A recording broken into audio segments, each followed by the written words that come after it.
Bonjour à tous, avant de commencer la vidéo sur Marie Curie, je vous affiche un petit rébut où l'objectif est de trouver le personnage de la semaine prochaine et mettre ton hypothèse en commentaire. Allez, place à l'intro.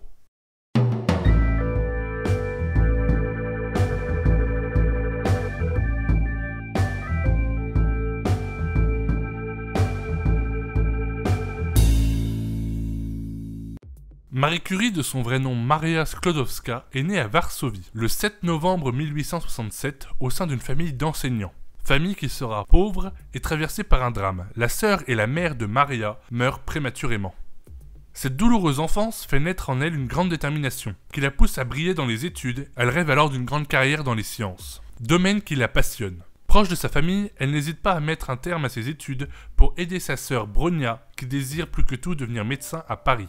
Pour l'aider financièrement, Maria occupe un poste d'institutrice pendant plusieurs années. Lorsque Bronia réalise son rêve, elle n'oubliera pas sa sœur et l'invitera à la rejoindre en France pour l'aider à réaliser son rêve à elle. Elle arrive à Paris en 1891, assoiffée de connaissances, elle entre aussitôt à la Sorbonne et obtient sa licence de physique en 2 ans. Et l'année d'après, elle obtiendra une licence de mathématiques.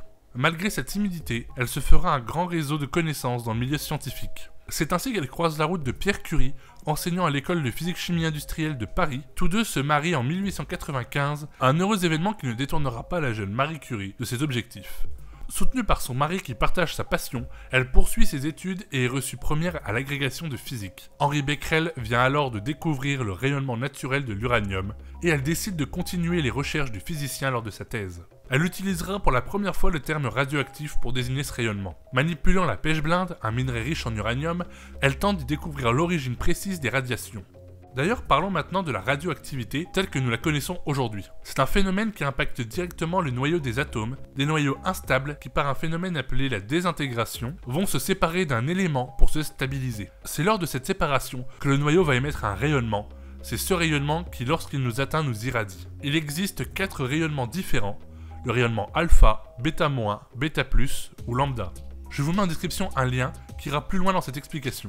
Bientôt, les époux Curie consacrent une grande partie de leur temps à leurs travaux dans un petit hangar à peine chauffé, transformé en laboratoire de fortune. En 1898, tous deux annoncent la découverte de 2 éléments radioactifs alors inconnus, le polonium et le radium. Mais suite à cette découverte, ils ne disposeront d'aucune subvention supplémentaire, car ils refusent de breveter leur découverte. Le couple poursuit donc ses recherches dans les mêmes conditions. Et en 1903, Marie Curie présente sa thèse sur les substances radioactives et reçoit en même temps que son mari et Henri Becquerel le prix Nobel de physique. Elle est la première femme à recevoir un tel prix. D'ailleurs, est-ce que vous savez d'où vient le prix Nobel ? Ce prix vient du scientifique Alfred Nobel, qui lègue une fortune à sa mort dans le but de récompenser les meilleurs chercheurs ou influenceurs dans le domaine de la physique, de la chimie, de la médecine, de la littérature et de la paix. Plus tard sera instauré celui d'économie. Certains sont décernés par l'Académie royale des sciences de Suède, d'autres par l'Académie de Suède comme celui de littérature, et le prix Nobel de la médecine est décerné par l'Institut Karolinska. Le prix Nobel de la paix, lui, est décerné par le Parlement norvégien. On notera la grande absence des mathématiques. Alfred Nobel n'aura d'ailleurs jamais donné de justification. Le prix le plus honorifique en mathématiques est la médaille Fields, mais récompense un début de carrière prometteur et pas une carrière entière comme peut le faire le prix Nobel. Donc le prix le plus proche du Nobel en mathématiques est le prix Abel, créé très tardivement en 2003. Le 19 avril 1906, Pierre Curie meurt renversé par une voiture à cheval. Marie Curie reste seule pour élever ses 2 filles, Irène et Ève. Son courage et sa détermination prennent rapidement le pas sur son désespoir.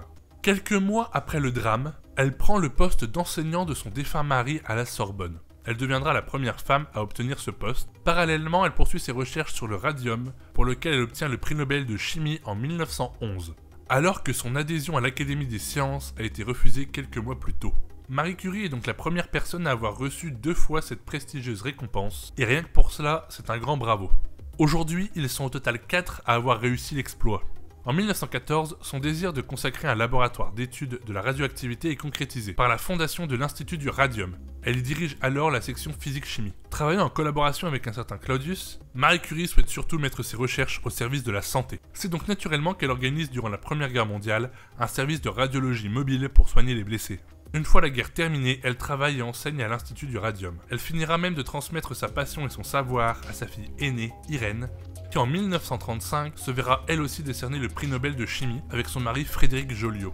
Prix Nobel décerné pour la découverte de la radioactivité artificielle. Marie Curie se rendra à New York en 1921, où la journaliste Maria Meloney l'attend pour lui offrir, grâce à une souscription féminine, suffisamment d'argent pour acheter 1 gramme d'uranium. Sa renommée deviendra alors internationale. Déjà membre du comité de physique Solvay, participe dès 1922 à la Commission internationale de la coopération intellectuelle de la Société des Nations. Après avoir consacré sa vie entière à la science, Marie Curie va s'éteindre en 1934 en Haute-Savoie des suites d'une leucémie. Leucémie qui trouve sûrement sa cause dans les radiations auxquelles elle a été constamment exposée.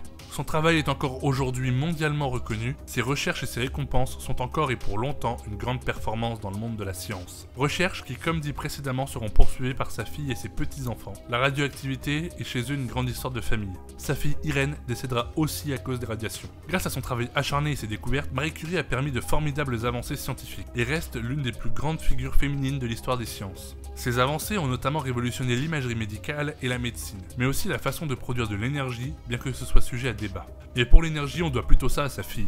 Marie Curie est surtout à l'origine des systèmes de radio qui a rendu service à tous ceux qui ont eu un jour une fracture. C'est pour toutes ces raisons qu'en 1995, le président François Mitterrand fait transférer les cercueils de Marie et Pierre Curie de leur caveau familial de Sceaux au Panthéon de Paris. La cérémonie a eu lieu en présence du président de la Pologne. Cependant, pour la cérémonie, les cercueils ont été isolés à l'aide d'une couche de plomb car les corps étaient encore beaucoup trop radioactifs.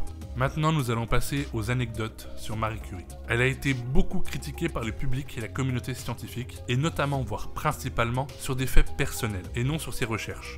Cependant, Madame Curie a eu un soutien de taille dans la communauté scientifique. Il s'agit d'Albert Einstein, qui lui aussi est un incroyable scientifique qui mérite largement sa vidéo. Aujourd'hui, on peut se dire, mais pourquoi ne s'est-elle pas protégée contre la radioactivité? Eh bien, à l'époque, on pensait que les radiations étaient bénéfiques pour le corps. On pouvait notamment trouver des sous-vêtements au radium, des crèmes au radium, des peintures au radium, et plein d'autres choses. Quand on a compris que ce n'était pas ouf, on finit par le remplacer par le plomb, ce qui n'était pas cool non plus.